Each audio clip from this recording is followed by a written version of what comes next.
ഉയർപ്പ് കാലം 4-ാം വ്യാഴം. വിശുദ്ധ മത്തായി എഴുതിയ സുവിശേഷം 15-ാം അധ്യായം 1 മുതൽ 9 വരെയുള്ള വാക്യങ്ങളുടെ വിശകലനം. പാരമ്പര്യ തർക്കം. മനുഷ്യൻ ഏറെ നാളായി ഓരോ കാര്യം പിന്തുടരുമ്പോൾ അത് പാരമ്പര്യമായി മാറുന്നു. ഏതാണ്ട് നിയമത്തോളം, ഒരുപക്ഷെ അതിലധികം പ്രാധാന്യം അതിന് കൈവരുന്നു. ദൈവപ്രമാണങ്ങൾ പോലും അതിന്റെ മുമ്പിൽ ചിലപ്പോൾ നിഷ്പ്രഭമാവും. ചെറുക്കപ്പെട്ടതിനാൽ ദൈവചൈതന്യം നിസ്സാരവൽക്കരിക്കപ്പെടുന്ന ഒരു ഗ്രന്ഥമായി മാറി പഴയ നിയമം.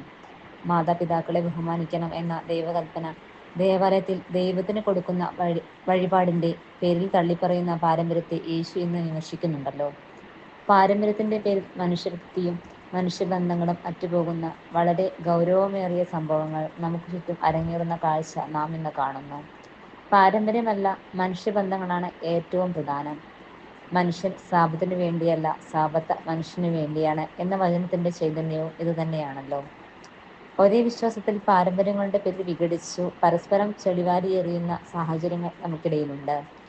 മനുഷ്യബന്ധങ്ങൾ വളർത്തുന്നില്ലെങ്കിൽ പാരമ്പര്യങ്ങളും നിയമങ്ങളും നിരർത്ഥകമാണ്. പുതിയ നിയമം ആത്മാഭിഷേകത്താൽ രചിക്കപ്പെട്ട ഒരു പുസ്തകമാണ്. തർക്കങ്ങൾ